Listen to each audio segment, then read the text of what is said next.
Bem, olá a todos, boa tarde. Espero que tenham gostado destes 3 filmes que falavam do futuro aqui há alguns anos. Eles ajudam a ver 2 coisas antes de todas as outras. A primeira é que quando o Benfica joga com o Porto é sempre penalti, isso não há dúvida nenhuma. E a segunda é que, de facto, mostramos que o futuro não podia ser exatamente aquilo, porque era tudo setores não transacionáveis da economia, salvar baleias, fazer bebés e estar na praia, e de facto a nossa vida não é exatamente aquilo que aqui estava. E neste painel, a ideia é tentarmos perceber se há alguma, ou quais são, mais do que se há alguma, quais são as possibilidades que temos todos como setor de procurar no futuro, e no futuro muito próximo, soluções para a grande parte dos nossos problemas, de preferência aquelas que aproveitem todos os ativos que estamos disponíveis, como por exemplo a tecnologia, que ali era muito presente nestes filmes. Portanto, eu começo por apresentar os membros deste painel, aqui, a partir aqui do Francisco Titónio Pereira à minha direita, que é o diretor de Multimédia e Novos Negócios da RTP. A seguir temos o Henrique Monteiro, que é o diretor coordenador editorial de novas plataformas no grupo Empresa. Depois temos o Pedro Araújo Issá, que é o CIO da Cofina e, portanto, um Chief Investment Officer com a responsabilidade dos jornais gratuitos da área digital e dos novos investimentos. O Pedro Nunes Pedro, administrador do Público. O Rolando Oliveira, vice-presidente da Control Invest e com responsabilidades sobre a área de estratégia global do grupo. E o Rudolf Gruner, diretor de marketing e novos negócios da EMC Multimédia. Nós temos agora até julgo que sem intervalo, não é? Até às 6 horas, a tentativa de vos estimularmos aqui em algumas reflexões interessantes. E a primeira, e portanto o modelo que vamos usar, eu faço uma pergunta e depois corremos todos os membros do painel sobre cada uma dessas questões. E evidentemente depois haverá aqui a possibilidade de interagirmos uns com os outros. E o primeiro ponto é que não é por acaso a escolha deste tema do Back to the Future. Seguramente se lembram do filme de Robert Zemeckis e lembram-se com certeza da história do filme, não é? Era o Marty McFly que tentava voltar ao passado para corrigir a história da família dele, no caso, e isso inspirou a minha primeira pergunta, que é se de facto os grupos de mídia têm aqui uma oportunidade de corrigir, e estou a olhar para o Pedro Nunes Pedro, vou começar por ele, tem aqui uma oportunidade de corrigir alguns erros do passado e, portanto, termos um DeLorean à nossa disposição para voltarmos ao passado e corrigirmos os erros de trajetória que os grupos de mídia terão ou não, Pedro Nunes Pedro me dirá, cometido na sua abordagem à internet há 10 anos atrás. Muito obrigado, Martim. Está a funcionar? Queria agradecer só ao Pedro, novo presidente da APDC, o convite que me fez e agradecer a presença também do Martim por este convite. Nós, em relação ao passado, eu acho que o Henrique conhece bem aqui a história do Público e eu acho que o Público, há 20 anos atrás, quando foi lançado, há 21 anos atrás, e há 20 anos, quando lançou o site do Público.pt, que hoje pronto, é um site de referência, como todos sabem, acabou, nesse dia, começou a perder vendas de jornais diárias. Portanto, a pergunta do Martim acho que é pertinente e é muito interessante, como voltar atrás. Eu acho que vai ser difícil, obviamente, voltar atrás. Não é fácil neste contexto económico. Eu lembro que os números de publicidade que vocês sabem e os negócios assentes que nós tínhamos assentes em publicidade, a grande maioria dos negócios era vamos fazer isto tudo aberto porque a publicidade paga isto tudo. Vamos fazer jornais gratuitos, como ouvimos há poucos anos atrás, há 4 anos ou 5 atrás, tínhamos jornais gratuitos e vamos fazer isto porque a publicidade paga isto tudo. Hoje, jornais gratuitos praticamente não existem, tirando aqui 2 que estão aqui do lado da Cofina. Mas, portanto, tudo isto mudou muito depressa, em 20 anos, e eu acho que, a voltar atrás, obviamente que cobrar conteúdos de qualidade teria sido o modelo ideal. O modelo foi muito assente, como eu disse, na publicidade, muito assente no tráfego. Quanto mais page views, quanto mais gente a ver o site, quanto mais gente a ver as novas plataformas, a publicidade pagava isto tudo e a publicidade caiu, eu diria que mais do que, neste caso da imprensa, mais de 50%, e nós hoje temos valores da publicidade na ordem de 98, 99. Portanto, eu lembro-me que a SIC faturava em publicidade em 98 quase tanto como os 3 canais abertos faturam hoje. Portanto, para ter uma ideia de que isto é mais complexo para todos, portanto, por isso é que se calhar estamos aqui todos, mas para todos e não só para o público em específico, mas para este setor. Portanto, eu diria que, e se calhar mais à frente vamos falar de como sair um bocadinho como sair daqui. Francisco, a RTP, do ponto de vista online, não chegou tão cedo quanto os outros, mas... diria que nós começamos em 98. Certo. E, portanto, eu penso que nesta perspectiva, o fascínio é precisamente o facto de, provavelmente, o digital e a internet provavelmente não seriam o que são hoje, com, enfim, a adesão massiva que hoje temos em todos os setores de atividade, se tivesse nascido como uma rede fechada e condicionada a nível de acessos. E, portanto, acho que não é sequer hipótese de pensarmos em corrigir o que quer que seja. As coisas são o que são. Estamos a lidar com uma mudança de paradigma a todos os níveis e portanto, há que cavalgar esta onda sabendo que todos que estamos a lidar cada dia com o novo e, de certa forma, com o desconhecido. Isso também é que é o grande desafio. Eu penso que a grande oportunidade que o digital nos trouxe foi que esbateu as diferenças. Hoje, qualquer player, em qualquer parte do mundo, está em condições de igualdade com todos os outros. Já não é as condições de acesso à tecnologia ou o orçamento que cria barreiras. E, portanto, o desafio é extremamente interessante e eu penso que os modelos acabarão por surgir. É uma questão de tempo. Portanto, na tua perspectiva, Francisco, não valeria a pena redesenhar, como o Pedro Nunes Pedro dizia, a história recente, não é? Porque, se bem percebi, provavelmente a NET não teria ganho tanta escala quanto ganhou se as coisas fossem fechadas. Acho que a grande promessa da NET foi o gratuito e foi isso que lhe deu força e que a fez crescer. E, portanto, é com isso que temos que lidar, é a partir daí que temos que lidar e não tentar andar para trás. Aliás, eu penso que corrigir a história é... De facto, só nesse filme é que se corrigiu a história. É difícil andar para trás. Henrique, nós na empresa houve uma correção de tiro, não é? Fecharam-se alguns dos conteúdos dos sites, muitos dos conteúdos dos sites, e começou a cobrar-se em algumas dos conteúdos que estamos a disponibilizar em outras plataformas. Depois nós vamos olhar para elas em concreto, mas ainda neste conceito de corrigir eventuais erros anteriores ou não é? Pois, a primeira coisa que eu discordo é que a net seja gratuita, porque a net não é gratuita. Quem tiver internet de graça, que diga como é que eu gostava de ter também. Internet paga-se aos operadores, os motores de busca ganham dinheiro com a internet, quem não ganha dinheiro com a internet são os produtores de conteúdos noticiosos. Portanto, só é gratuita porque nós, como se diz na minha terra, e peço-me desculpa, somos lorpas. É a minha primeira ideia. E, portanto,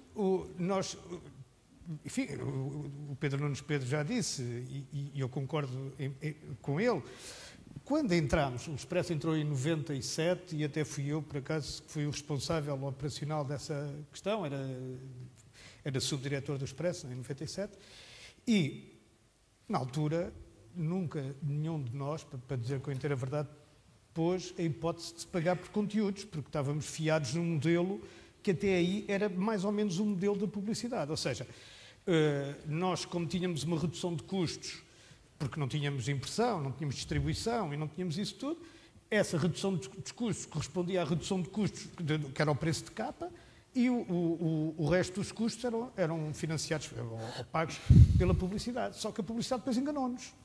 E fez uma coisa extraordinária, que foi aquela coisa de se ter que fazer um clique para contar como publicidade, que eu costumo dizer que é mais ou menos como ter um outdoor no Marquês de Pombal e só se pagar pelo número de pessoas que lá põem a mão, porque as outras podem ter olhado, mas não provaram concretamente, em absoluto, que a tenham visto inteiramente e que saibam de que é que se trata.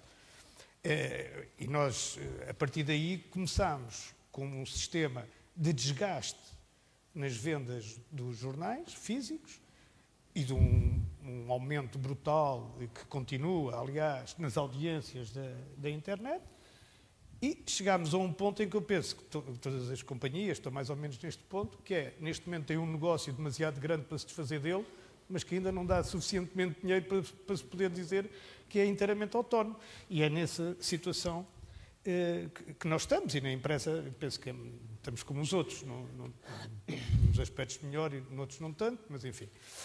Agora, o que nós fizemos, e eu penso que esta indústria tem que fazer, é separar basicamente dois conceitos. Um é o conceito de notícia como commodity, aquela coisa que toda a gente tem e que é igual em todo lado.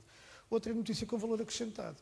Ora, acontece que nós, como só temos semanários, temos mais capacidade, enfim, de fazer notícias com valor acrescentado, provavelmente, do que nos diários, embora os diários também tenham várias notícias com valor acrescentado, não estou a dizer o contrário. Mas o que acontece é que, se nós não cobramos pelas notícias que têm valor acrescentado, e disso fazem parte de entrevistas exclusivas, entrevistas interessantes, reportagens em sítios onde não foi mais ninguém, onde, de qualquer forma, há um investimento grande, notícias em exclusivo, quer dizer, há uma série de notícias que só se encontram e de opiniões que só se encontram num determinado jornal ou assinado por determinados jornalistas. Isso já existia, mas que foi começado a ser dado. E é esse aspecto que eu acho que nós temos que recuar. Porque se nós não recuamos e achamos que isto deve ser gratuito, só temos duas hipóteses. Ou ser como a RTP, ser tomados pelo Estado e o Estado, através dos impostos, subsidiar a nossa atividade, é uma das hipóteses, não me parece muito harmoniosa, ou entregarmos num braço de uma fundação ou de uma empresa qualquer que seja benemérita e que queira perder dinheiro todos os anos, que é aliás o que acontece com a SONAI, felizmente para o jornalismo, digo eu, mas se calhar infelizmente para a SONAI, admito, ou então, a terceira hipótese é deixarmos de ser jornalistas independentes e órgãos de comunicação independentes e passarmos a ter agendas secretas, agendas escondidas e formas mais ou menos enviesadas de dar informação que interessa a cada um dos lados, e isso é o fim do jornalismo. E eu acho que nós temos que encarar também esta terceira hipótese, porque ela já existe. Existe cá em Portugal e existe em todo o mundo também, esta forma enviesada de fazer... Vamos talvez aqui ouvir o Rolando, que tem 2 jornais diários no grupo e, portanto, tem esta dimensão do online. Certo, mas estava a pensar nesta dinâmica de que o Henrique falava, da produção de uma grande quantidade de conteúdos que depois são disponibilizados, de facto, através dos sites e disseminados através deles, como dizia o Francisco, o que pode ou não trazer escala ao fenómeno da net, mas que tem um custo grande. Portanto, como é que na Control Invest estão a olhar para esta ideia de corrigir os erros do passado? Ainda estamos aqui nesta dimensão. Antes de mais, obrigado pelo convite. Eu acho que isto de voltar ao passado gostávamos todos, mas não é possível. Mas é possível aprender com estes erros todos que já se fizeram no passado. O Henrique Monteiro tocava aqui num ponto que foi o início do modelo, que tinha a ver com a partilha daquele filão que era também as comunicações. Ainda hoje esse filão não é partilhado com ninguém, ele tem razão.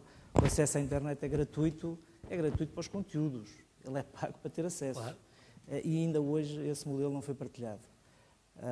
E no passado aconteceu, muito destes episódios tiveram também a ver com as próprias empresas de telecomunicações. Houve vários, no mundo todo, em Portugal também houve disso, houve vários processos de fusão entre mídias e telecomunicações, houve várias fusões, houve afastamentos, houve cisões. O Grupo Control Invest hoje é fruto de uma parte, exatamente de uma cisão que antes tinha tido uma fusão com o antigo Grupo Luz ao Mundo e com o Grupo PT. Portanto, sempre houve, no passado, houve sempre este experimentar, errar e falhar e tirar novas soluções. Uma delas foi o afastamento entre as telecomunicações e os meios de comunicação social. Falhou esse modelo por inteiro, falhou no mundo todo, houve várias fusões que também vários grupos que também se cindiram após grandes fusões por esse mundo fora. As grandes lições, o que fazer hoje, o que corrigir. Há determinados conteúdos que podem ter aproveitamento nas plataformas pagas, nomeadamente o vídeo. O vídeo é um conteúdo nobre que pode ser explorado nas plataformas pagas, mas já há muito que perdemos o comboio de fazer os conteúdos noticiosos, informativos, como conteúdos pagos.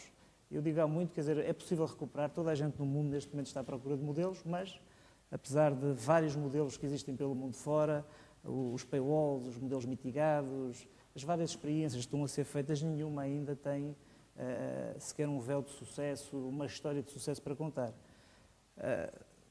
Histórias do passado, eu acho que erros, para tirar ilações para o futuro, tem muito a ver com dimensão, ou seja, recursos a alocar. Nós fizemos muitos erros, a indústria fez muitos erros quando pensou neste modelo. O problema não era só dos comerciais. O modelo foi quando se pensou em construir acesso a conteúdos através dos novos canais digitais, se pensou num modelo que iria surgir passado uns anos, que na altura também não existia, diga-se, na altura que se começaram a formalizar estes modelos e a construir empresas sobre estes modelos, não existia modelo nenhum de sucesso para demonstrar que eles eram pagos por publicidade. Foi tudo uma grande expectativa de futuro. Foi uma bolha, foi a bolha das tecnológicas em 2000, foi uma grande bolha que se criou à volta de um negócio que nunca existiu. E hoje estamos um bocadinho a apanhar os cacos e a reconstruir. Para nós, grupos de comunicação social, eu acho que uma das grandes lições que tivemos é cuidado com a dimensão, cuidado com os recursos que alocamos, quer de investimentos financeiros, em plataformas, etc., quer em recursos editoriais e da forma como os trabalhamos. O nosso grupo teve uma fase, antes de nós termos feito a fusão do que é hoje a Control Invest, mesmo antes, teve uma empresa que se chamava Usou Mundo Mídia, que tinha mais de 120 pessoas autonomizadas, portanto não faziam parte, não estavam no mesmo espaço físico, não estavam no mesmo edifício, não partilhavam das mesmas plataformas, estavam completamente autónomos, algures na Matinha, num grande espaço, e estavam cerca de 120 pessoas. Isto fez-se em Portugal há 10 anos atrás. Claro que este foi um modelo que rapidamente fechou, portanto, não tinha qualquer chance de sucesso. Portanto, eu acho que podemos tirar ilações ou lições do passado de como construir daqui para a frente.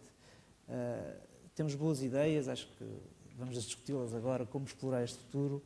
Temos boas ideias para fazê-lo, mas hoje em dia ainda ninguém tem, só temos as experiências do passado para tirar. Ainda hoje ninguém tem modelos demonstráveis de rentabilidade no negócio do digital. A área dos conteúdos, a área do vídeo, é das poucas que já têm algum valor, mas toda a área informativa, de conteúdos noticiosos e informativos, ainda não tem qualquer modelo de sucesso demonstrável por esse mundo fora. Eu ia lhe fazer uma pergunta ao Rudolf, mas antes vou aqui ao Pedro por causa desta questão do vídeo. Há um negócio na Cofina que é o negócios.pt, não é? Que, bem ou mal, não é? Errado ou certamente, é sempre apontado como um negócio online que no limite até sustenta o negócio em papel. São os vídeos que fazem ali alguma diferença? Não, boa tarde. Obviamente queria também agradecer a presença e gostava só de fazer aqui uma intervenção um bocadinho disruptiva relativamente à questão de se houve erros ou não. Certo. Eu acho que há aqui um aspecto que nós temos que considerar, que é, eu acho que em bom rigor não houve erros no passado. Provavelmente o único erro que foi os excessos cometidos na qualidade e na quantidade dos conteúdos disponibilizados. Porque a internet o que veio trazer foi o alargar a outros players da possibilidade de distribuírem conteúdos. E, portanto, a partir desse momento em que nós estamos em concorrência com players que adotam modelos de negócio exclusivamente de publicidade, era inevitável que houvesse a abertura dos conteúdos e que os conteúdos fossem disponibilizados gratuitamente. O que estamos a ver agora é que esses modelos de negócio desses players provavelmente só conseguem produzir um determinado nível de qualidade desses conteúdos e, portanto, nós temos a oportunidade de cobrar por conteúdos, outros tipos de conteúdos mais profundos e com melhor qualidade e, portanto, parece-me que é esse o caminho que a maioria dos grupos está a apontar, pelo menos no modelo freemium que se discute. Bom, relativamente aos negócios, o negócio tem uma característica particular que é, começou por ser um produto online e, portanto, toda a mentalidade associada ao workflow de produção de negócios é online e é difícil copiar. Para quem não nasceu naquele ecossistema, é difícil agora estarmos a transformar outras redações em redações com aquela mentalidade. E, obviamente, tornou-se o líder num segmento onde, do ponto de vista da publicidade, foi provavelmente o primeiro segmento a entrar no mercado online, ou seja, associado aos bancos e à venda desse tipo de produtos. e para um público muito qualificado e, portanto, obviamente, muito interessante do ponto de vista dos anunciantes. E, portanto, eu acho que é aí a razão do sucesso e, obviamente, a alimentação do modelo e a experiência adquirida durante estes 10 anos tornam inquestionável e dão as garantias de que aquela equipa é capaz de continuar a manter essa posição. Rudolf, na televisão, e talvez essa abordagem seja agora interessante, o modelo nunca foi este, não é? Nunca foi o modelo de criar uma marca ou de criar um conceito online e disponibilizá-lo. Foi sempre o de criar produtos que, à partida, eram logo vendidos, como o TVI 24. A receita imediata que surge da criação do produto, em teoria, provavelmente pode pagar os custos associados à sua implementação e a publicidade perde aí um peso.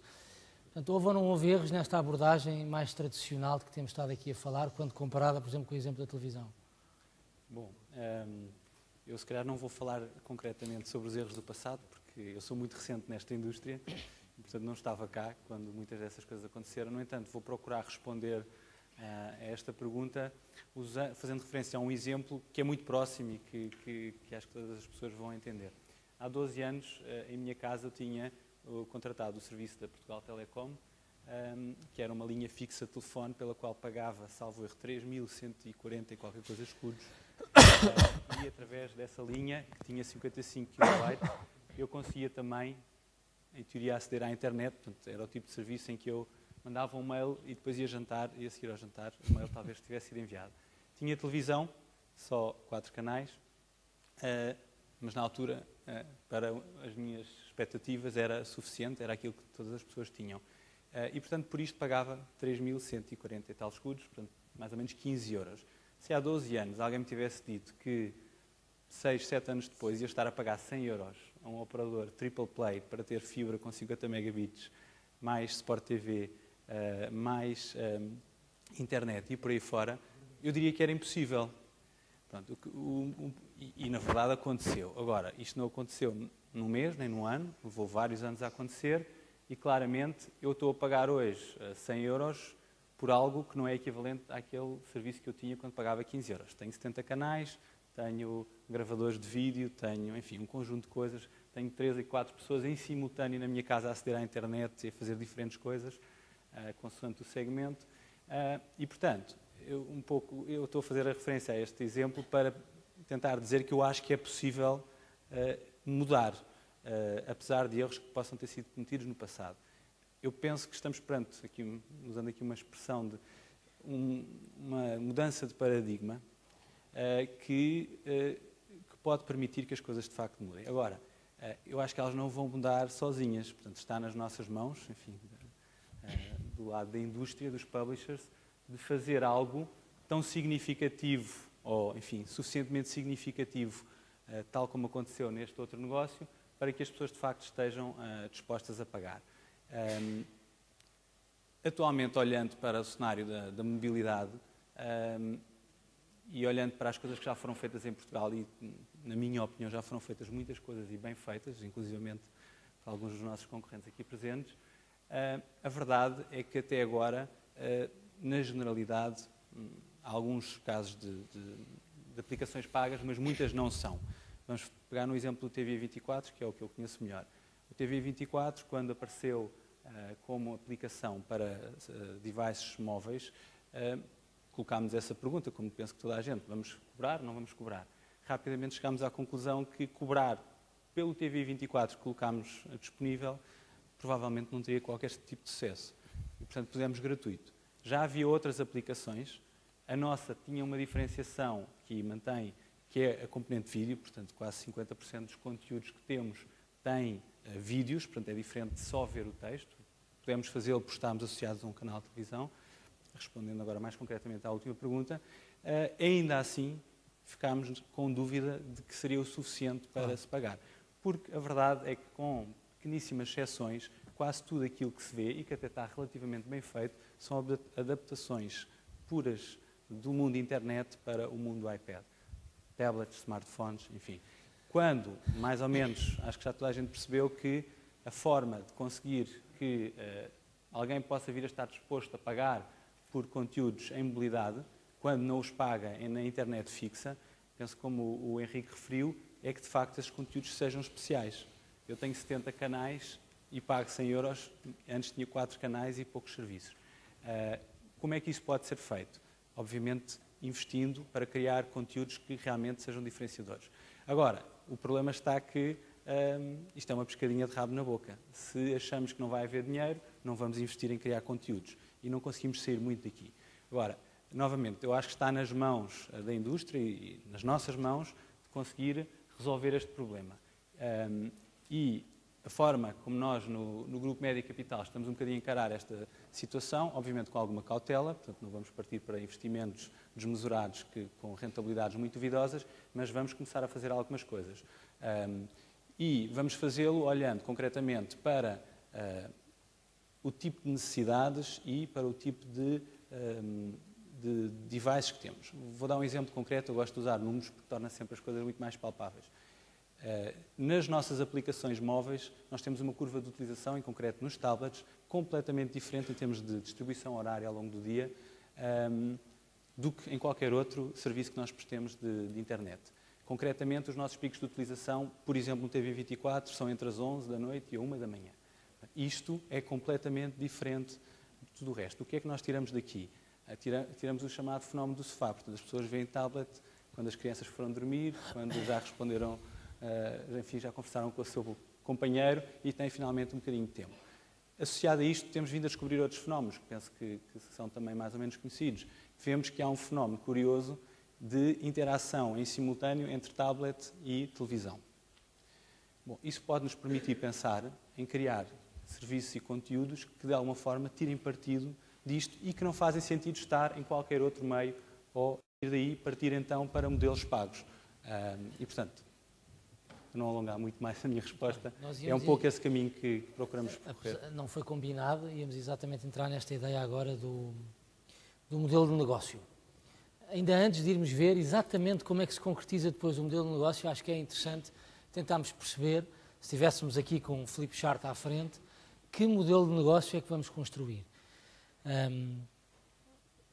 E eu começo pelo Pedro, eu começo cada uma das perguntas por cada um dos oradores, tentei ligar cada uma das perguntas, aqui, pelo menos à percepção que tenho de cada um dos oradores, nesta ideia do cargo que o Pedro ocupa na Cofina. Se tivesse agora de pensar num modelo de negócio, que modelo de negócio é que vai funcionar nos próximos 10 anos?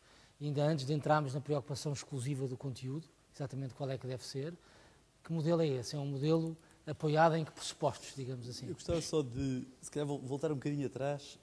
Não é voltar um bocadinho atrás, é fazer uma explicação de qual é a nossa visão sobre a evolução do consumidor. Porque acho que precisamos compreender o consumidor para depois compreender a realidade de como é que pomos aí um modelo de negócio em cima. E a verdade é, o consumidor, do nosso ponto de vista, e portanto qualquer um dos players aqui, seja papel, rádio ou televisão, era até alguns anos atrás, exclusivamente através daquela plataforma. Com a internet veio criar uma lógica dual, ou seja, continuou a consumir o jornal em papel e passou a ter disponível a internet. A questão da mobilidade trouxe um alargamento desta lógica e, no fundo, a efetiva transformação do consumidor em consumidor multiplataforma. Eu diria, relativamente a todos nós que estamos aqui, que somos claramente uns early adopters de consumo digital de mídia, o que temos é, provavelmente de manhã, quando acordamos, ligamos o portátil, vemos uns e-mails e umas notícias, ou o iPad.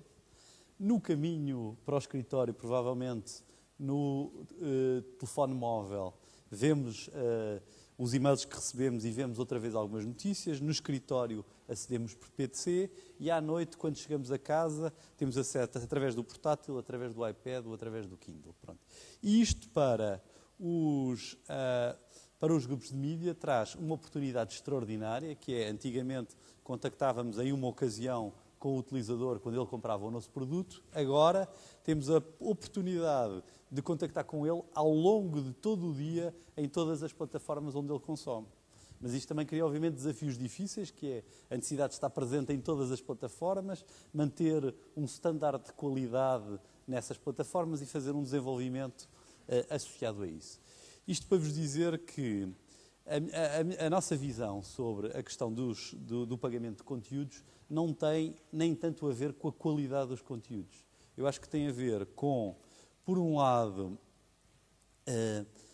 o caráter exclusivo destes conteúdos. Eu só estarei disponível por conteúdos que quero, ou seja, que sejam relevantes, mas que também eu não tenha acesso na internet ou de uma forma fácil a esse conteúdo de forma gratuita. E, portanto, esse é o critério fundamental para que uma pessoa esteja disposta a pagar. E a seguir, obviamente, é a oportunidade ligada ao meio onde ele está. Tem que ser, a forma como aquilo é apresentado, tem que ser adequado à oportunidade da pessoa e à forma como ele quer consumir esse conteúdo. E, por último, menos importante, mas com alguma relevância, a questão da forma de pagamento desse conteúdo. Enfim, o iTunes é um caso de simplicidade no pagamento. E, portanto, o que eu acredito é que nós temos que desenvolver e estar presentes por uma questão de presença da nossa marca, e nós na Cofina temos um esforço nesse sentido, em todos os momentos de consumo, com os devices adequados a esse momento de consumo, mas eu acredito que há uns casos e uns momentos e uns produtos onde isso poderá ser feito cobrando por conteúdos adicionais, seja no modelo freemium, que é aquilo onde eu acho que em Portugal tem mais capacidade de desenvolvimento, seja no modelo do wallpaper, do wall, o que quer que seja, e há outros casos, precisamente na mesma plataforma, com outros produtos que não são possíveis de ser monetizados. E, portanto, é este jogo e balanço que tem que resultar da avaliação de cada uma das circunstâncias que poderá permitir que esses conteúdos sejam monetizados. E depois, obviamente, temos a publicidade, enfim, que já temos o know-how como podemos explorar. Acho que no mobile há muita oportunidade a fazer, mas se calhar podemos falar disso a seguir. Pedro, o Pedro Gissá falou aqui desta ideia de estar presente ao longo do dia, ou de haver várias possibilidades para estar junto do consumidor ao longo do dia, e isto de facto é inevitável estarmos a discutir conteúdos, porque quando estamos dentro do carro temos uma concorrência de um meio absolutamente gratuito e muito fácil, que é a rádio, não é? Uhum. Portanto, se estivermos a tentar disponibilizar informação no nosso smartphone, provavelmente não vamos conseguir vendê-la, claro, como a Pedro dizia, é gratuita. À noite temos a concorrência da televisão, que mesmo não sendo gratuita, está lá. As pessoas já a pagaram através de um sistema muito inteligente, como o Rodolfo explicou, que a certa altura pagam muito mais do que pagavam, mas sentem que têm muito mais oferta. Uhum. Portanto, o que é que sobra, do ponto de vista do modelo de negócio, para um grupo como o do Público, que tem um único meio, não é? E que de alguma forma nos representa muito a todos desse ponto de vista, não é? Portanto, é essa informação, essa good old information, não é? Acho que também são algumas ideias e um bocadinho desordenadas. Uma delas tem a ver aqui com um exercício que, obviamente, que todos já pensámos que o Público é um jornal deficitário, tem 260 pessoas e tem, como o Henrique dizia bem, um mecenas que se chama Sonai, que quer, a bem da democracia, continuar a apostar num projeto como este. E eu penso que também poderá ir por aí a pergunta, quer dizer, a bem da democracia, como é que nós vamos ensinar aos nossos filhos? No outro dia tinha o meu filho em casa a estudar e ele estava a ver na Wikipédia uma notícia, quer dizer, para estudar uma coisa qualquer sobre história. E eu disse, ei, calma aí, quer dizer, Wikipédia, vamos lá com calma, vamos ali ao dicionário, Enciclopédia Luso-Brasileira, vamos ver outros artigos de fundo, eu tenho lá uns livros, vamos lá trabalhar aqui um bocadinho mais isto. E eu acho que isso, e obviamente que com a devida vénia em relação à presença do Henrique aqui, acho que o bom jornalismo é fundamental para tudo isto, para todo este processo.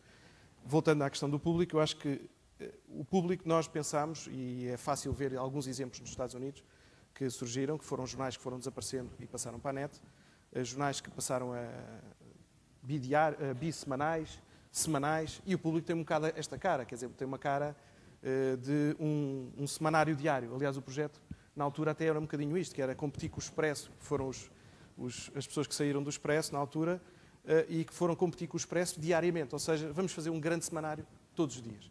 Isso hoje é uma loucura, como vocês podem calcular, ter artigos, e aí, voltando à questão da qualidade, ter artigos escritos pela Teresa de Sousa, pelo Miguel Esteves Cardoso, pelo José Manuel Fernandes e por uma série de pessoas que nós temos, ainda em exclusivo, entre aspas, já lá vou também à questão do exclusivo, é difícil manter esta qualidade.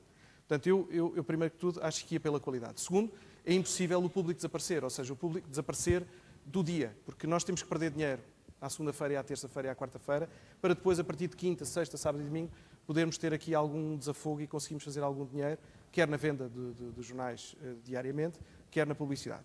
Se o público desaparecesse, eu teria dificuldade, e qualquer um de nós aqui, com exceção da RTP, e não falamos mais da RTP hoje, mas com exceção da RTP, teríamos aqui alguma dificuldade em pagar as redações. Eu fiz uma conta rápida e a redação do Expresso, a redação do DN, a redação do Público, a redação do Correio da Manhã, custa mais 5 ou 6 vezes do que faturamos no online. Portanto, nós temos que viver com o papel, ou seja, temos que ter o papel. Qualquer redação das 4 ou 5 presentes, Mídia Capital talvez não, porque tem a televisão, mas qualquer uma destas precisa das redações e precisa do jornal diário e precisa dos outros devices todos. Portanto, eu acho que nós temos que, de alguma forma, temos que continuar este caminho e ir buscar outras receitas. Obviamente que o Pedro já tocou em alguns pontos e eu gostaria de mencionar mais um, que é a questão da blogosfera, que nos esquecemos um pouco, não é? Quer dizer, os jornalistas escrevem na blogosfera os artigos que escreveram no dia anterior. Portanto, isto estamos a dar tiros nos pés, porque depois há uma lei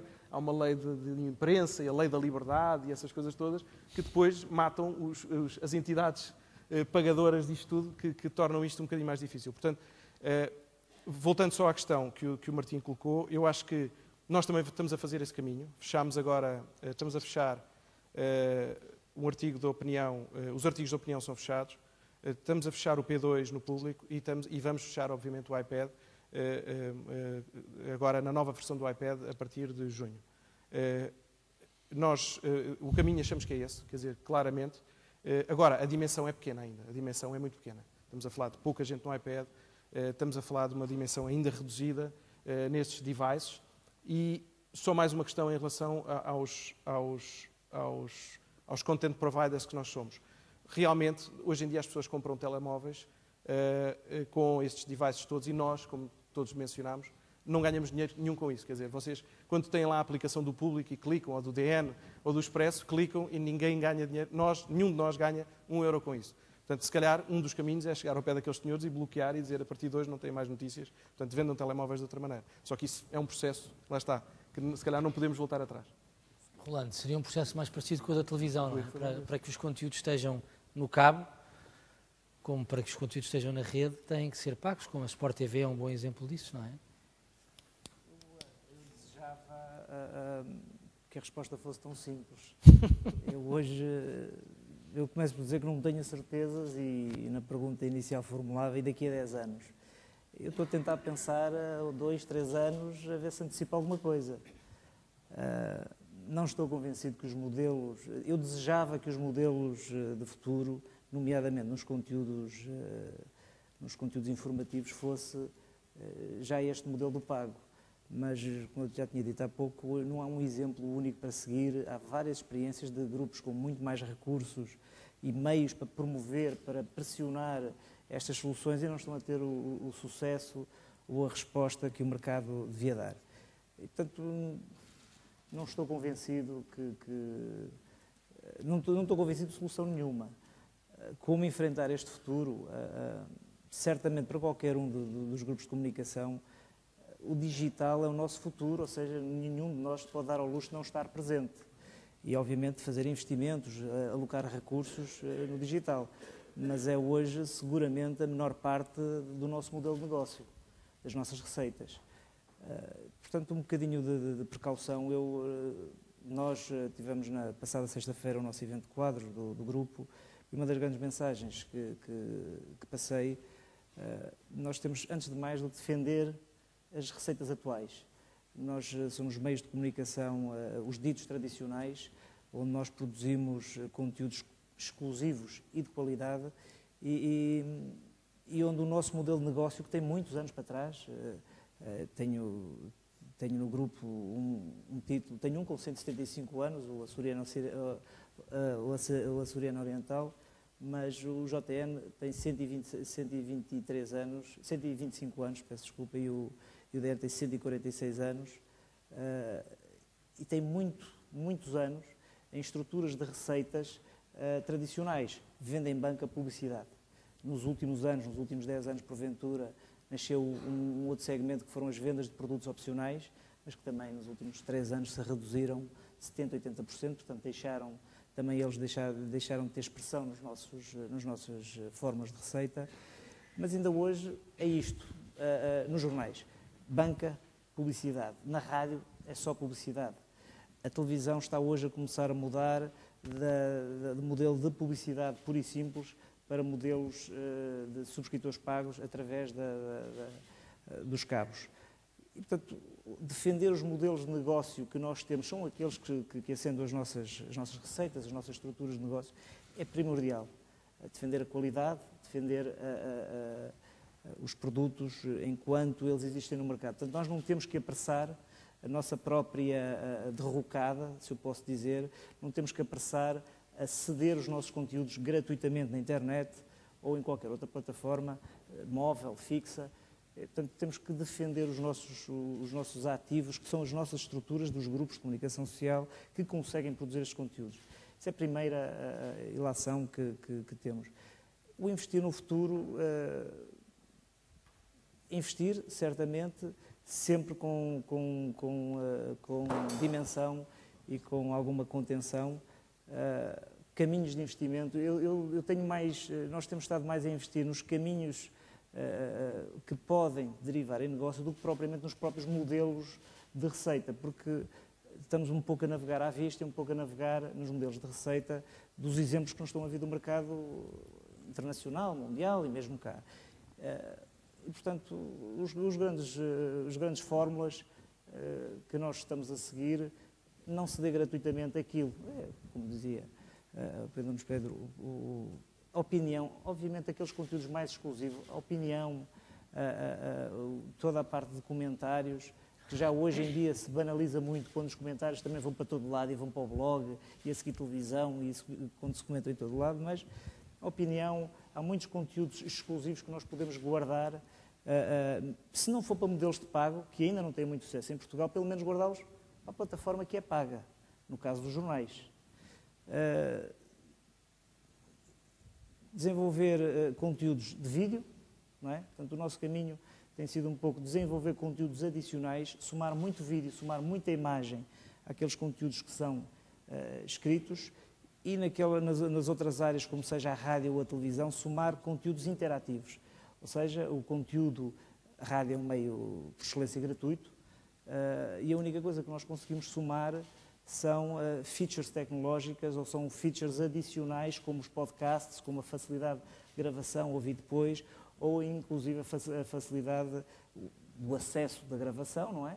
Além da emissão online, ou ainda somando outras features, somando imagem na rádio e na televisão somando outras áreas que agora estão a começar, dada a tecnologia que já está a ser implementada nos operadores de distribuição, como sejam o VOD, como seja os menus dos EPGs mais evoluídos, em que nos permite somar alguma informação qualitativa. Hoje há excelentes programas, a RTP tem feito, a SIC e a TVI também tem contribuído. Os menus de VOD disponíveis hoje em dia são bastante bons. Uma pessoa consegue ver uma introdução, o que é que se falou, quem foram os intervenientes.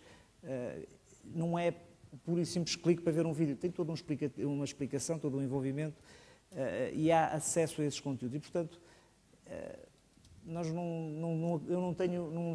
estão definidas hoje, não há modelos certos para nós perseguirmos. Há investimentos que nós devemos fazer, muito baseado na imagem, vídeo e fotografia, e muito também no reter do conteúdo escrito. Tem qualidade, tem exclusividade, retê-lo para aquilo que são as plataformas que pagam, hoje em dia claramente a banca, nos jornais, reter para os conteúdos que pagam e descobrir novas formas de dar conteúdos nas internets. Um exemplo, hoje o site do Diário de Notícias ou do Jornal de Notícias tem 20%, em média tem 20% apenas do conteúdo do jornal. Eu desejaria que tivessem menos. Isso não deixa que os jornais tenham crescido, que as audiências deles tenham crescido. Isto faz, virando um bocadinho a nossa abordagem do que é que são os conteúdos que uma marca como uma marca de imprensa, por exemplo, deve abordar os seus leitores. Deve ser com breaking news, deve ser com outro tipo de features, com muita fotografia, com muita imagem, com conteúdos de vídeo. Nós temos feito alguns investimentos nessa área dentro das nossas instalações, equipamos dois estúdios, investimentos contidos, mas suficientes para providenciarem às redações a capacidade de fazerem vídeo, de poderem gravar notícias, um pouco entrando já numa linha de disponibilizar conteúdos de vídeo, que é uma das mais-valias que identificava, podendo gravar os próprios noticiários com pessoas, podendo fazer conteúdos que depois estão disponibilizados nos próprios sites. Portanto, nós temos de descobrir outras formas de atrair as nossas audiências no digital, que não seja dando exatamente aquilo que nós produzimos e vendemos nos jornais. Isso, de facto, transporta-nos para essa dimensão dos conteúdos, mas eu não resisto a pedir aqui ao Rudolf que nos dê uma visão de como o negócio das telecoms mudou de forma gritante quando passou de um telefone fixo, que nos permitia ver e-mails a seguir ao jantar, tendo enviado antes do jantar, e que agora nos dá qualquer coisa diferente. E o Rolando estava a dizer-nos, numa perspectiva interessante, que é preciso protegermos o negócio que temos. Foi isso que as telecoms fizeram, proteger o negócio que tinham, ou foi deitar fora o que tinham e construir sobre... Estou-me a lembrar de um outro filme produzido pelo Spielberg, que é o Big, não é? Em que a revolução do setor dos brinquedos acontece quando se muda na perspectiva da oferta para a perspectiva da procura, e há uma criança que vai trabalhar para o departamento de novos brinquedos. Gostava de ver aqui o seu comentário, porque nos deu essa ideia de que mudou muito, qualquer coisa mudou muito nas telecoms, não é? Para responder, vou só dar aqui um rápido passo atrás. Portanto, a primeira coisa que gostava de dizer é que nós, na Média Capital, acreditamos firmemente na mobilidade, quer dizer, acho que toda a gente acredita, nós também. Vamos pôr alguns números na coisa. Portanto, eu, há 6 meses, quando entrei, e olhando para a nossa rede de propriedades online, aquela onde tínhamos um maior peso de acessos mobile tinha 2%. Hoje, 6 meses depois, tem 5%. Vemos estudos que dizem que em 2, 3 anos os acessos móveis à internet vão exceder os fixos. Não sei se vai ser em 2, 3 anos, na verdade devido, pelo menos em Portugal. Pode ser 4, pode ser 5, pode ser 6, mas vai acontecer. E já estamos a entrar numa fase mais exponencial da curva. Agora, portanto, dito isto, nós vamos querer estar e vamos querer fazê-lo. Agora, temos um problema, e indo um bocadinho à questão que colocou. As pessoas compram um tablet por 500 ou 600 euros. Pagam ao operador, de onde eu vim, facilmente 20, 30, 50 euros por mês para poderem usar dados. Mas a verdade é que, isto dá-me alguma satisfação dizer agora, que estou do lado dos conteúdos, eu não vi ninguém emoldurar um tablet, por mais bonito que seja, nem vi ninguém olhar para o tablet só para ver quantas barras de rede é que lá tem e fazer testes de velocidade. As pessoas, obviamente, não vamos esconder, têm um entusiasmo grande, e há aqui uma questão de consumo que tem um apelo imenso pelo device em si, mas posto isto, resolvido esse tema, a partir daí o que interessa é os conteúdos, e as pessoas querem ver as coisas. A grande questão é que pagaram todo esse dinheiro pelo device e pela ligação, mas depois, para pagarem 79 cêntimos para fazer um download, hesitam.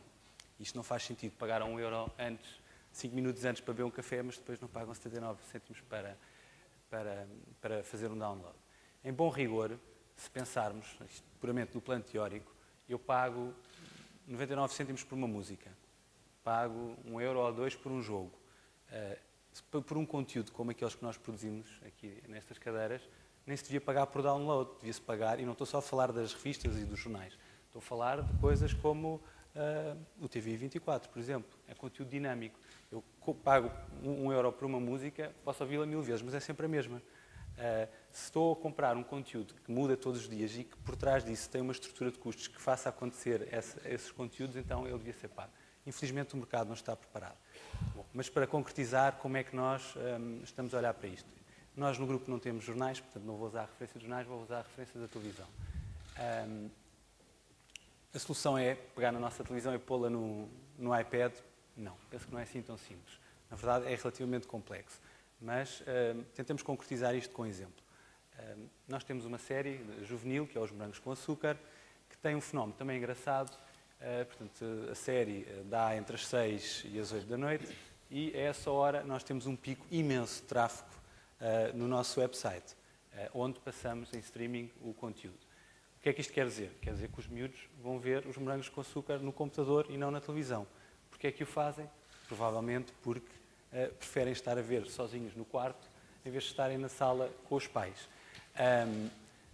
Bom, então vamos pegar nos Morangos com Açúcar e vamos pô-los no iPad. Também não. Temos que passar um pouco mais além disso. Quem é que vê Os Morangos com Açúcar? São crianças, juvenis. Primeiro, a maioria deles não tem, provavelmente, um tablet de 500 a 600 euros. Sabemos que muitos deles usam os dos pais. Aliás, o meu próprio, quando chego a casa, só depois dos meus filhos estarem a dormir, é que eu consigo pôr as mãos nele. Mas eles não têm acesso à minha password. Portanto, se eu puser lá Os Morangos com Açúcar pagos, provavelmente os meus filhos não vão conseguir ver. Portanto, provavelmente não é por aí. Vamos pensar um pouco mais longe. Os miúdos têm telemóveis. Não têm, provavelmente, tablets, mas telemóveis têm. Agora, pensemos em termos de plataformas.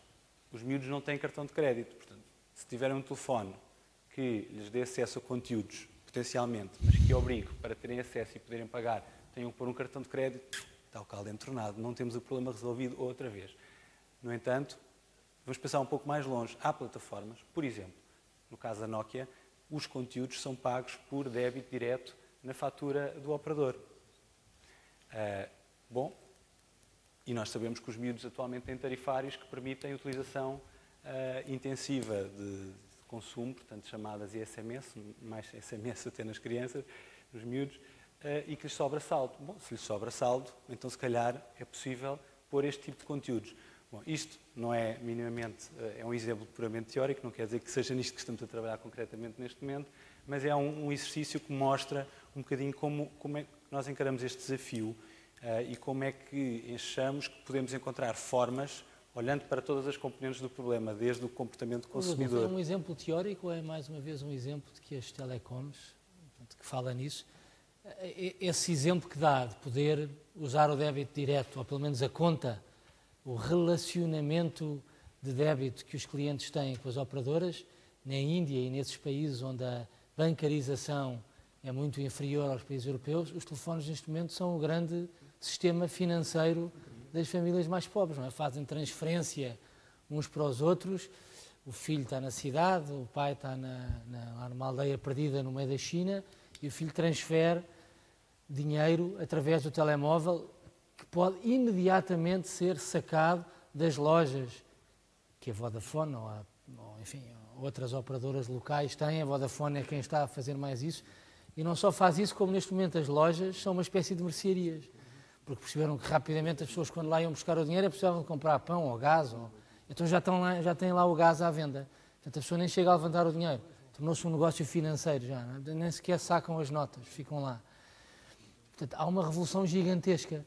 E eu passava aqui para o Henrique, no sentido que nós estamos a fazer essa revolução, nós, grupos de mídia, estamos a ir tão longe quando vão, por exemplo, as telecoms, já tinham ido antes quando o Rudolf mostrou, continuam a ir porque estão a criar bancos, com um pequeno aparelho telefónico, não estão assim tão preocupados com os conteúdos como nós parecemos estar. Olha, eu, Martim, até à crise só fazia previsões a 5 anos, que ao fim de 5 anos reformava-me e vocês ficavam aqui a resolver o problema. Agora com a FMI já tenho que fazer mais anos. Estou a ficar preocupado, porque acho que já não me chegam aos 5 anos. E eu, quando comecei a trabalhar, nós usávamos chumbo e cadinhos e compunha-se de trás para a frente. Isto tudo parece não é de ficção científica, parece uma coisa do tempo dos templários. Que também, aliás, tinham esse sistema também de se entregar aqui o dinheiro e de se receber, passado 2 ou 3 dias, a milhares de quilómetros de distância. Sim. Foi um arremedo de sistema bancário. E eu penso, para começar, eu acho que a indústria, mas não é a indústria em Portugal, aqui estas pessoas estão aqui, a indústria de todo o mundo está baralhada com o modelo de negócio que pode seguir.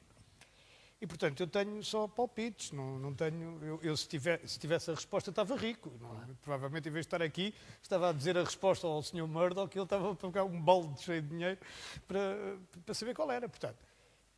Mas há uma coisa que a mim me parece evidente. Um balde cheio de dinheiro também não é muito. Mas eu sou modesto, Pedro. Se for um balde cheio... Depende também do balde. Eu acho que Eu acho que há uma coisa que nós não nos podemos estar a agarrar demasiadamente, que é ao suporte. Ou seja, nós estamos muitas vezes muito agarrados ao suporte. E o problema, para mim, é este. Nós ouvimos música, mas já não ouvimos vinil. Mas temos a mesma atitude a ouvir uma música em MP4 ou MP3, no iTunes, onde seja. Já nem sequer ouvimos, eu pelo menos já não ouço CDs, em lado nenhum. Tenho lá uma série de CDs, mas já praticamente não os ouço.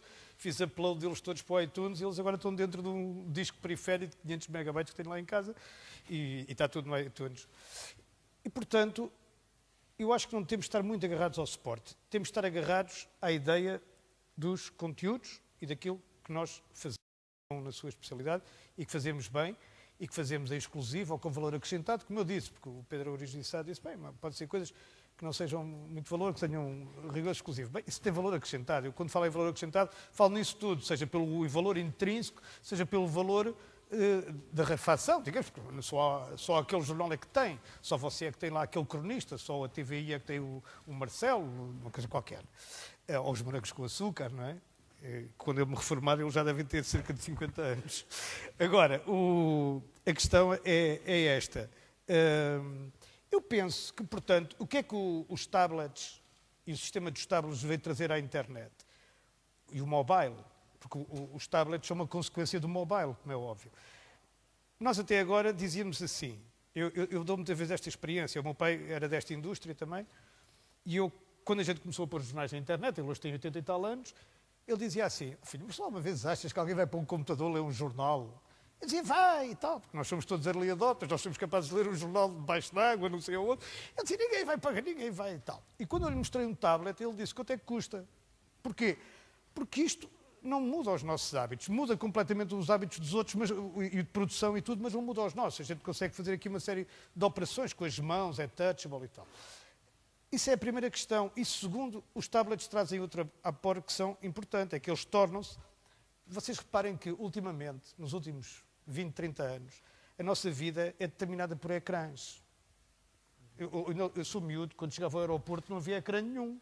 Hoje em dia a gente, quando chega ao aeroporto ou à estação de comboios, a primeira coisa que faz é olhar para um ecrã, para saber por que porta é que saímos. A televisão veio trazer isto. E hoje os tablets transformaram-se num ecrã pessoal de cada sociedade individual. Quer dizer, eu sou do tempo em que a minha avó dizia assim, vou ver as notícias na televisão. E ia ver as notícias na televisão. A televisão tinha um lugar central, substituiu as lareiras nas casas e tinha um lugar central na casa. Era uma coisa coletiva, de família. Como as famílias se dissolveram praticamente, os tablets também vêm suprir essa ideia, essa questão. Quer dizer, cada pessoa tem o seu. E de tal maneira que quem aqui tem tablet e tem uma mulher que passa a vida a dizer empresta aí que é para eu ler, já lhe ofereceu um, quase certeza, que foi o meu caso, que é para ela deixar de pedir. E, portanto, digamos que esta é a segunda questão. Nós devíamos estar mais atentos a isto.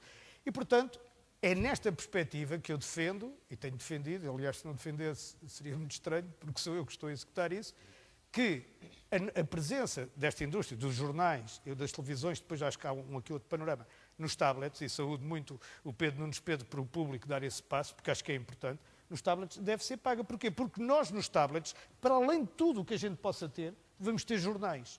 E a prazo, os tablets serão provavelmente dobráveis, metidos no bolso, e a gente vai ter jornais. Provavelmente os jornais tal como eles são hoje, porque não é por nós podermos ver o filme Guerra e Paz que deixámos de ler ler o livro Guerra e Paz. Não, os jornais vão subsistir, não estou a dizer que tenham que subsistir em papel, mas vão subsistir com aquela configuração, mais ou menos, com a configuração que a gente dá hoje aos jornais. O Pedro Queiroz está a dizer que não, e ele depois, a gente dá-lhe 3 minutos para ele dar a sua tese. Isto independentemente do resto que a gente possa pôr de conteúdos nestes ecrãs. Agora, sobre aquilo que tu perguntaste, sobre os modelos, eu acho que a gente tem este modelo, que é o modelo fechado, que é o modelo de jornal, o modelo tradicional. Digamos, queres ler, paga, depois tem o problema da Apple levar 30% ou 40%, no caso com os impostos. Enfim, tem vários problemas aqui associados, mas é o modelo fechado. Depois temos... O que é que fazemos? Eu não sei se as pessoas têm essa noção, provavelmente todas têm, não é? Operação... O modelo de negócio não sei se quer explicar, o modelo de negócio O modelo de negócio é que a gente, o download faz através da loja da Apple e a Apple tira 40% do preço de capa que cada coisa tem. Bom, E além de tirar 40%, tem outro detalhe importante, não é? E não dá os dados também do... Não, e não nos permite a nós, a indústria, fixar o preço. São eles que fixam. Sim, pois, aquilo é por plataformas de preço e tal. Bom, mas depois temos o problema do que é que fazemos nos conteúdos na internet, aqueles que são free. E alguns deles, como aqui já foi dito, não deviam ser free. E o que é que a gente lhes faz? E aí temos o modelo de paywall e temos o modelo freemium. Eu estou de acordo com o que disse o Rolando. Ainda não há um caso de grande sucesso. Quer dizer, há casos de grande sucesso, mas são de jornais globais em inglês e a gente não pode aqui reproduzi-los porque não temos dimensão. E são jornais económicos, tem razão. Financial Times, Wall Street Journal. E a gente não tem dimensão nem mercado para poder reproduzir. Mas, de qualquer forma, é uma coisa que temos que, digamos, que temos que acompanhar com interesse, porque é também um modelo. Sobretudo, se nós tivermos a opção, e se a opção for de entrar nos tablets, nós temos que permitir àqueles que são nossos subscritores nos tablets serem subscritores também num computador, justamente por causa das horas que aqui já foram descritas em que as pessoas fazem o quê quando estão a trabalhar. Depois há um outro modelo, que é o modelo telecom. Também já aqui foi mais ou menos descrito. Não sei se no futuro as empresas de comunicação social não se relacionam com a telecom, como as empresas de televisão se relacionam com os distribuidores de televisão. Querem lá ter conteúdos? Ok, vamos ter aqui um acordo, vocês pagam tanto e o Diário de Notícias, pronto, para não dizer o Expresso ou a Visão, estão lá. É outro modelo que é impossível. Há ainda um modelo que os jornalistas gostam muito e que eu acho horroroso, mas tenho que reconhecer que é um modelo desencapsulado. O modelo desencapsulado é ser vendido não o jornal, mas cada parte do conteúdo do jornal por preços mínimos, por cêntimos, micropagamentos. Ou seja, isso que levaria a que, por exemplo, num jornal como o Público, muita gente podia pagar para ler o Miguel Esteves Cardoso, enfim, ou o Pacheco Pereira, para dar um exemplo, mas depois aquela parte, que é aquela que ainda por cima provavelmente custa mais, os jornais todos, que é aquela outra informação toda, que é preciso para constituir o jornal, ninguém compraria, e portanto isso minava completamente o dever de informação e alguma da parte mais substancial e importante para a democracia dos jornais. Depois há um outro modelo que nasceu na Eslováquia, que eu acho que é um modelo interessante.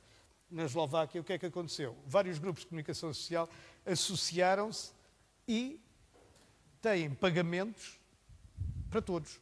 Ou seja, com a mesma password e com a mesma conta, entra-se em todos os jornais da Eslováquia, sendo que depois os jornais fazem as suas contas entre eles pelos acessos que sabem que têm. É um modelo, digamos, cooperante, ou como vocês queiram, que é também interessante e pode funcionar em países como nós. Aqui uma homenagem ao Martim Avilés, que está a fazer isso exatamente para o Expresso, os países como nós. E, por último, a gente combinou não falar ao modelo da RTP e do mecenato, que é o modelo de se ter alguém que pague isto tudo e a gente continuar nesta alegre vida de ir ou perdendo dinheiro ou vislumbrar que não está a perder agora, mas vai acabar por perder também. E, portanto, que é o pior de todos os modelos, penso eu, e é o modelo de não fazermos absolutamente nada. Se me perguntares qual é o modelo que eu prefiro separar aquilo que é valor acrescentado na informação, dentro da definição que fiz, do que não é, cobrar pelo que é valor acrescentado, não cobrar por aquela que não é, e ter um modelo que permita nós transferirmos progressivamente para outras plataformas aquilo que fazemos neste momento, nomeadamente no caso dos jornais, nas plataformas de papel, embora eu acho que, por exemplo, o modelo das telecoms também não será completamente absurdo, e penso que há aqui uma parte substancial do dinheiro que certas empresas, e não são só as telecoms, porque os fornecedores de tecnologia também ganham muito dinheiro com isto, sem partilhar absolutamente receitas nenhumas com os produtores de conteúdo. Francisco, há esta ideia de facto que a nossa indústria, esta indústria dos conteúdos, é das poucas que tem matéria-prima que não é paga, não é? O mesmo que a indústria da seda, fazer as camisolas que usamos sem pagar, sem comprar a seda a alguns. Mas eu tenho estado a ouvir e, portanto, beneficiando aqui do facto de ser o mais novo e estar a aprender aqui com este painel, eu ainda não ouvi ninguém falar, não sei se queres tu inverter essa tendência, ninguém falar no que é que as pessoas estão dispostas a pagar. Nós estamos sempre a falar do lado da oferta, daquilo que nós sabemos fazer. Eu sei fazer vídeos, eu sei fazer conteúdos. O que é que as pessoas querem quando abrem hoje em dia a televisão, quando abrem hoje em dia um jornal? Querem o que sempre fizemos ou querem outra coisa? Eu acho que esse é o ponto, e quando eu falava há pouco na mudança de paradigma, é precisamente isso. Ou seja, o que se passa aqui a nível de modelo de negócio é que o valor está em quem tem acesso ao cliente. Portanto, aí é que está o valor. E o problema aqui é que quer a imprensa, quer, nomeadamente, as televisões, foram perdendo esse acesso direto ao cliente. A imprensa, isto com o advento do digital, a imprensa controlava o acesso ao cliente pela banca, não a banca, isso controlava de uma outra forma, mas pela banca dos jornais, do ponto de venda, as televisões, porque a plataforma de distribuição era inerente ao próprio operador. E, portanto, havia o controle total e o acesso direto ao utilizador, ao cliente, se quisermos chamar assim. O problema é que nós fomos-nos afastando desse acesso direto porque foram entrando outros players, seja pela quebra de monopólios, e entendamos, o que a NET trouxe foi o fim dos monopólios, nomeadamente o fim do monopólio do jornalismo. O jornalista perdeu o monopólio. Antigamente só os jornalistas é que faziam notícias. Portanto, as notícias eram feitas por um grupo e só esse grupo é que tinha direito e possibilidade de fazer as notícias. Por isso é que elas valiam dinheiro. A internet mudou isto tudo e mudou este paradigma. Ou seja, antigamente o poder do jornalista estava na capacidade de reter a informação e de controlar e na posse. Portanto, era o ter acesso a alguma informação e o conseguir retê-la até amanhã, até à madrugada de sábado, quando saía o título para as bancas. Isso morreu e mudou completamente. Hoje o poder do jornalista é precisamente o contrário. É a capacidade de partilha e a rapidez com que ele pulveriza os meios com esse conteúdo. E, portanto, isto desvaloriza esse bem, desvaloriza o conteúdo, não é? Há que encontrar outros modelos, porque esse valor perdeu-se. Porque o problema aqui é que, se eu não fizer isso, eu, enquanto jornalista, se não fizer isso, outro o fará. Porque a perda de monopólio significa que, se não for eu a dar a notícia, outro o dará em meu lugar. Os blogs são exemplo disso. E a NET é um sistema de vasos comunicantes, onde eu, quando tapo alguma saída, surgem logo dezenas de outras que vêm acomatar essa falha. Durante muito tempo, a decisão após a tomada de decisão de cobrar por acesso a conteúdos, a decisão seguinte era quando é que eu fechava o site. Porque isso significa que eu perco acessos, eu vivo da notoriedade e da relevância e, portanto, se não tiver público, eu não tenho sentido de existir. Esta questão do público parece-me extremamente interessante na procura de soluções, mas altamente arriscada, porque ao fechar acesso à opinião, que é, eu diria, de facto, o fator diferenciador da oferta, nomeadamente do público, podemos ir reduzir o mercado e, portanto, esmagar ou anular a notoriedade desses mesmos opinion makers, que é o valor que tem o público. E, portanto, nós entramos aqui nesta questão que o Martim coloca, o que é que o público está disposto a pagar? Porque, de facto, a fidelização em relação ao consumo de mídia é zero. É zero porque é o bem mais disponível que existe. Eu, desde a banca que está à porta da minha casa, onde eu leio as gordas, até à rádio onde eu vou ouvir as notícias, até à televisão, à net, quer dizer, eu sou, hoje em dia, inundado de fontes de notícias. E, portanto, eu não tenho necessidade nenhuma de saber mais informação. Não tenho. Esta questão de podermos dar o highlight e depois, para mais informação, eu pagar por isso, eu não vou pagar por isso, quer dizer, não quero. hoje em dia vivemos no mercado da atenção. A nossa dificuldade neste momento é de captar a atenção do público. É de o público nos dar um minuto do seu dia. Nós hoje vivemos, há um estudo interessante, e nestas coisas os miúdos andam sempre muito mais à frente que nós. Um miúdo hoje em dia vive 72 horas por dia. Porquê? Porque ele faz 5 coisas ao mesmo tempo. Está a estudar, envia SMS, está na net a ver os morangos, eventualmente está também no Facebook. Quer dizer, o ritmo é muito grande, a atenção é o bem mais raro. E, portanto, nós, o que é que podemos fazer para captar essa atenção das pessoas? É oferecer conteúdos. E, portanto, a questão coloca, então, o que é que as pessoas pagam? Porque, de facto, se fechar acessos, as pessoas desligam, pura e simplesmente, os meios perdem a relevância total. Porque, de facto, o mundo mudou e nós temos que pensar de maneira diferente. Posso só fazer uma provocação? Está inscrito primeiro o Henrique, depois o... Não, é que a minha provocação é muito simples. Quer dizer, a gente às vezes, quando fala nisto, esquece. Estava aqui a dizer ao Pedro Urugiçá. Mais de 100 mil pessoas, 120 ou 130, ou lá que é, 1000 por dia, deslocam-se e vão comprar o Correio da Manhã. 110 ou 115 mil pessoas, todos os sábados, vão comprar o Expresso. 100 mil pessoas compram a Visão, 80 mil ou 70 mil a sábado, mais o Rolando dirá os seus números e o Pedro, o Nunes Pedro, os dele. Mas só aqui há centenas de milhares de pessoas que estão dispostas a dar dinheiro por conteúdos. Portanto, dizer que não se pode cobrar dinheiro por conteúdos é uma contradição nos termos. Nós vivemos disso. Cobramos dinheiro por conteúdos. E mais, e conteúdos num suporte sujo, que suja as mãos, que a gente não sabe o que é que lhe há de fazer depois, que fica amontoado lá em casa, que, bem, enfim, serve para forrar o caixote. Em primeiro lugar, quer dizer, estamos aqui feliz ou infelizmente, a minha opinião não é lei. E, portanto, se de facto isso é assim, onde está o problema? O que é que estamos aqui a falar?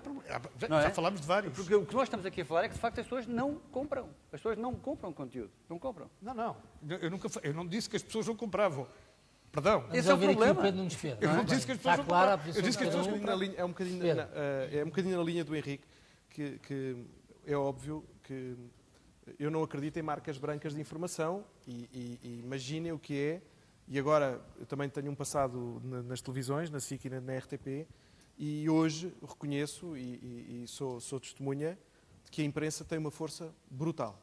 Senão, imaginem, as operações na net da RTP, da SIC e da TVI seriam muito mais fortes. Nós temos 5 vezes mais audiência do que tem a TVI ou do que tem a RTP. O público vende 30 mil jornais.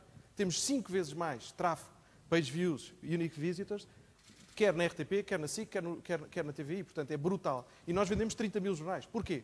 Porque a imprensa tem esta referência ideológica mais profunda, mais trabalhada, mais até intelectual, obviamente, e por isso temos aqui este lastro para a internet. Portanto, eu só acredito, e por isso é que ainda estou neste projeto e estarei, com certeza, porque acredito numa marca, ou seja, na marca forte de informação que é o público, ou na marca forte que é o DN, ou na marca forte que é o Expresso, como é óbvio, ou na marca forte que é a RTP. Portanto, eu acho que nós não podemos, tivemos alguns casos que falharam, agora nós não podemos perder o norte em relação à qualidade dos produtos e em relação, obviamente, à qualidade da marca de informação que nós temos. Portanto, eu aí discordo totalmente da ideia que o Francisco diz, que quando sai de manhã tem as notícias que quer.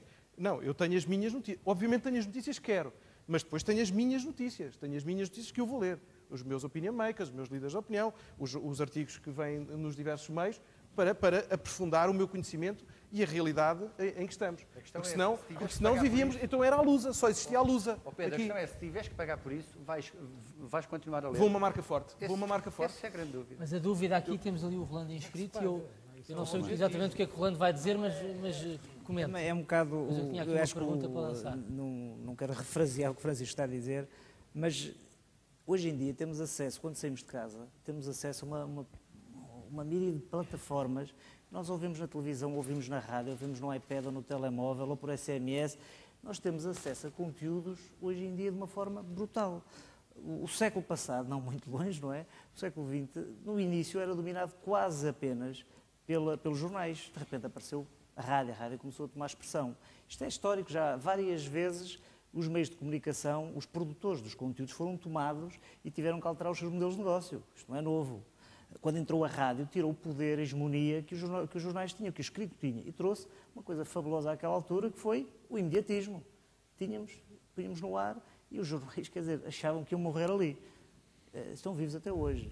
E depois ainda veio uma coisa em cima da rádio, que foi a televisão, que trouxe a imagem em cima do som e o imediatismo com imagens. Mais uma vez, uma grande revolução na indústria da comunicação, dos conteúdos. Continuou a haver espaço, houve reformulações, houve adaptações. A partir da última década do século XX, começamos a assistir, o fenómeno do digital trouxe-nos, desde logo a internet, e depois os blogs, e hoje em dia as redes sociais, e mais umas coisas sem nomes que nós não sabemos pronunciar, de acessos e de formas de acesso. E agora a tecnologia também, não é? Eu lembro que no auge da bolha até se podia distribuir conteúdos por eletricidade. Abandonaram porque era muito caro, mas é fácil distribuir conteúdos, é muito fácil ter acesso a conteúdos. A questão é quais valorizar, quais é que têm valor acrescentado. O Henrique tem aqui uma expressão, eu uso, e uso também tirada de pessoas com mais experiência, que é: nós produzimos conteúdos. Nós não estamos no negócio da distribuição, nós estamos no negócio da produção de conteúdos. E aqui só também um reparo, produzimos conteúdos e uma das forças, por exemplo, dos jornais, não é a respeitabilidade, é a redação. Ou seja, nós temos nos jornais os grandes produtores de conteúdos, os jornais ainda hoje, marcam isto, espero que não esteja aqui a causar nenhuma suscetibilidade, mas marcam a agenda das televisões. As televisões começam a sua preparação, grande parte da sua preparação, com os jornais. Claro que têm toda a sua agenda também, mas começam a sua preparação diária com os jornais. E a citá-los? Desde logo a citá-los e a tirar as suas primeiras páginas, mas eu estou a falar dos telejornais, ou seja, o mundo ainda, quer dizer, os jornais são os maiores produtores e as maiores redações preparadas para isto. E é essa a vantagem que temos para o futuro. Muito bem, Pedro, também querias dizer qualquer coisa? Gostava só de dizer aqui, fazer uma referência aqui ao que me disse. Há uma referência aqui que o Henrique me disse relativamente àquilo que disse sobre a qualidade dos conteúdos. A questão não está só na qualidade, ou seja, produzir conteúdos com qualidade é inevitável. Portanto, sem isso não vamos ter que ninguém para pagá-los. A questão está, para além da qualidade, precisamos de algo mais. E essa é a questão da exclusividade e da relevância dos conteúdos. Estamos de acordo. Mas há uma questão que tem aqui sido aflorada e que eu acho que tem que ser valorizada, e que é a grande vantagem que os grupos de mídia têm para com todos os outros players que estão no mercado, que é, nós na Cofina, que o ano passado vendemos 86 milhões de exemplares de produtos, portanto, mais 1 milhão, aliás, que no ano anterior, temos todos os meses 500 mil de pessoas que saem à rua, vai às bancas, faça chuva ou faça sol, compra os produtos e vem para casa lê-los, ou vai para o escritório lê-los. Quer dizer, a relação de credibilidade e de confiança com estas marcas é uma coisa impensável para qualquer produto nativo digital. E isso é uma referência e um valor que nós temos que explorar, e obviamente que a possibilidade de estarmos ao longo dos momentos em que as pessoas querem consumir produtos de mídia disponíveis com conteúdos de qualidade vai assegurar a continuidade das nossas marcas. E isso eu acho que não pode ser esquecido e é um valor que tem que ser valorizado. Rodolfo, uma das apostas que a Média Capital está a fazer agora não tem nada a ver com o que temos estado a discutir, não é? É o site não sei exatamente como é que se diz, Planeo, ou Planeo, em que basicamente estão a apostar como grupo de mídia em criar uma plataforma de venda de descontos, não é? Bom, eu antes de responder ia fazer aqui só uma correção, porque o Martim disse que era o mais novo, mas eu usei o meu smartphone, uma ligação Vodafone, consultei o conteúdo gratuito e verifiquei que não, eu é que sou mais novo. O Martim resta saber se é trustable, se confiamos no que está aí escrito. Dia 16 de agosto de 72, 6 de agosto de 73, eu sou mais novo. Então está bem. Apesar de ser gratuito, é de qualidade. Mas é 17, está mal, é 17 de agosto. É gratuito. É gratuito, enganaram-se num dia, está bem. Bom, sobre a questão do Planeo, é um projeto novo que estamos a lançar agora. Portanto, na área digital do Grupo Média Capital, tentamos, obviamente, encarar todas as oportunidades que surgem, tirando, obviamente, partido daquilo que é o nosso core e das vantagens que temos. O Planeo, no fundo, é um negócio relativamente semelhante a outros que já existem na área do couponing, e podemos usar aquele que é mais conhecido, que é o Groupon, de compras coletivas. Já existem alguns, é um mercado recente em Portugal, começou no verão passado e neste momento já existem 3 ou 4 players relevantes e mais 10 ou 20 um pouco mais pequeninos. Nós vamos entrar também, poderá haver ainda outros players a entrar no futuro, alavancando essencialmente numa vantagem que já foi aqui referida, que é o facto de sermos um grupo de mídia e, portanto, podemos dar visibilidade às ofertas dos nossos parceiros que possivelmente os outros concorrentes não poderão fazer. Pronto, e sobre isto não há assim muito mais a dizer, a não ser que vai estar brevemente disponível e, portanto, convido toda a gente a inscrever-se. Acho que há uma coisa que é relevante dizer relativamente a isso aqui para o fórum de discussão, que é, eu já venho do online e do e-commerce e sempre ficava muito frustrado, enfim, nos meus tempos de Vodafone, quando ia internacionalmente e falava com os colegas de Espanha, Inglaterra e Alemanha, onde havia penetrações do e-commerce. Porque a Inglaterra está a roçar os 50%, significa que 1 em cada 2 ingleses compra normalmente online. Na Alemanha é 40%, em França é 35%, em Espanha é 20%, em Portugal é menos 10%. E isto tem vindo a evoluir, mas evolui muito devagarinho. Portanto, o ano passado era 9%, este ano é 10%, para o ano há de ser 11% e está a levar tempo. Eu penso que este advento do couponing vai modificar um bocadinho este comportamento. Neste momento, acredito que o mercado do e-commerce, dos portugueses que pagam coisas online, expandiu rapidamente à conta disto. Acho que há muitas pessoas, temos dados que mostram que há muitas pessoas que compram cupons e que nunca tinham comprado nada antes na net, e isso pode, no fundo, ser uma boa novidade para todos nós noutras áreas de negócio. Muito bem, eu estou certo que continuaríamos aqui muito mais tempo, mas o tempo terminou. O tempo que tínhamos para esta sessão terminou. Eu suponho que isto agora continua. Portanto, julgo que cabe-me, em primeiro lugar, agradecer aos membros deste painel pelas excelentes reflexões que nos trouxeram, à PDC por nos ter permitido estar aqui. Eu não sei se há tempo para perguntas, porque há ali pessoas com vontade de fazer uma pergunta, mas tenho que perguntar isso aos organizadores. Muito bem, uma pergunta. Não, mas está ali uma primeira pergunta e depois o Pedro Queiroz tem o direito de resposta. Bem, eu não é propriamente um... Está-se a ouvir? Talvez pode apresentar-se e... Eu chamo-me Manuel Mendes Madeira, sou da Refer Telecom.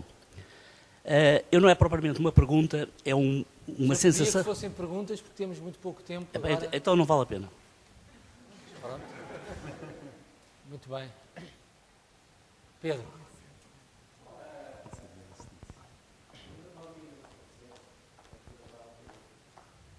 Perguntas. Para dar o contexto. Portanto, é assim, eu acho que os conteúdos são importantes e eu vejo de manhã porque as pessoas vão comprar conteúdos, por isso vejo sempre assim o Record e a Bolsa. Eu próprio compro à quinta-feira o Público e ao domingo o Diário de Notícias porque quero ler um artigo específico de dois, enfim, cronistas, ou lá como é que se chamam. Portanto, é importante os conteúdos.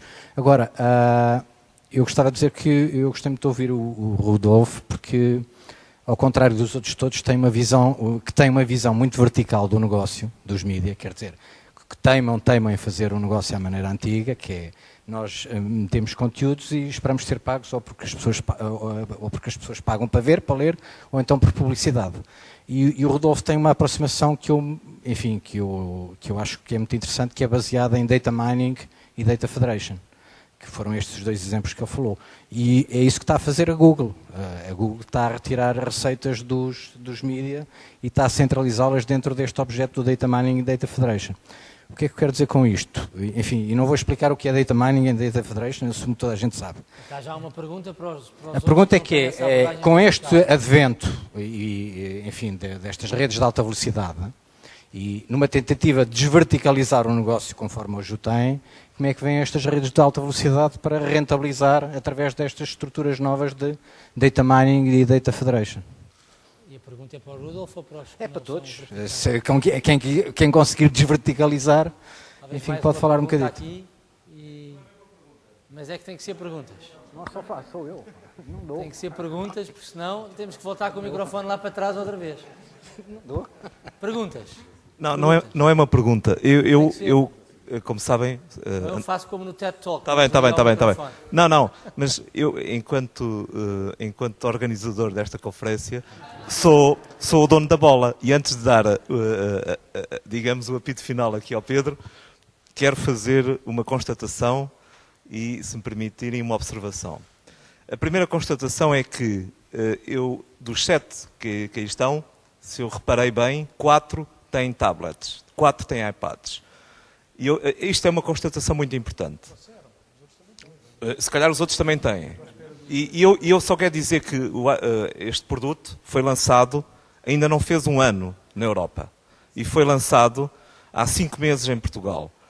E a PDC, que tem uma revista em papel, foi a primeira revista a ter o conteúdo no iPad. Isto é notável. E hoje, ali no meu iPad, para além da revista das comunicações, estão todas as vossas publicações. E o desafio é, vem aí o LTE, o LTE vai trazer muita velocidade, vai fazer com que eu, quando abra o Expresso, não tenha que demorar, sei lá, 10 minutos a fazer o download, e depois, se quiser fazer um filme, eu sei que não é, Francisco, ok, 5 minutos, depois, se quiser ver um filme, Henrique, 3 minutos, vai ser instantâneo, e é para isso que os vossos conteúdos e o enriquecimento do conteúdo têm que estar preparado com o LTE. Eu peço desculpa, mas eu tinha que dizer isto, porque isto é uma conferência sobre LTE. Quem vai pagar? Bom, eu acho que não temos tempo de correr cada um dos membros. É isso? Tem que responder. Eu talvez comece por Rudolf para permitir que respondamos a todos. São mais 20 minutos para conseguir. Bom, portanto, obviamente que a análise está correta. Portanto, eu tentei exemplificar com coisas um pouco mais corriqueiras, mas obviamente são esses os termos técnicos da abordagem que estamos a pretender dar. São processos relativamente complexos e morosos que não se conseguem fazer de uma forma muito rápida, mas que, de uma forma estrutural e a médio e longo prazo, nós acreditamos que vão dar resultados melhores e, de facto, eficazes. No que diz respeito, em concreto, ao LTE e à 4ª geração, nós achamos que vai trazer algumas coisas boas também para nós. Vou dar um exemplo concreto novamente. No TVI 24, como eu disse, procuramos diferenciar-nos pelo vídeo. Nós temos hoje vídeo na nossa app do TVI 24 que é melhor em termos de qualidade do que muitas televisões, pelo menos da minha, que está a precisar de ser trocada em casa. Agora, estamos algo limitados pela largura de banda que existe atualmente, apesar dos operadores terem vindo a evoluir muito e vão evoluir ainda mais agora com o LTE. Concretamente, no caso dos nossos vídeos, tivemos de desenvolver uma solução relativamente sofisticada de streaming adaptativo que detecta qual é que é a largura de banda disponível e, a partir daí, serve aquilo que for o melhor possível. Agora, pergunta-me, e estamos a prestar um bom serviço? Eu acho que não. Acho que muitas vezes as pessoas ainda veem vídeos na nossa app que não têm a qualidade necessária, apesar de ser, na minha opinião, muito superior à média. Mas não tem suficiente. O LTE claramente vai nos permitir dar mais um passo aí, e, acima de tudo, achamos que pode vir a ajudar a resolver um problema que hoje não é grande, mas que no futuro esperemos que venha a ser, que é a capacidade. Hoje, se estivermos nesta sala todos a tentar ver vídeos ao mesmo tempo no iPad, vai haver um problema, especialmente se estivermos a servir com alta resolução. Com redes de alta capacidade, esperemos que esse problema da capacidade venha também a ser resolvido, porque cada vez vai haver mais pessoas a usar devices que possam usar redes 4G e, portanto, se toda a gente usar conteúdos pagos, como vão ser no futuro, e nós assim o faremos, isto depois pode vir a ser um problema pela via da degradação do serviço e da experiência do cliente. Muito bem. Eu, se calhar, se me permitem, já a hora orientada, a hora já respondi com um bocadinho de atraso.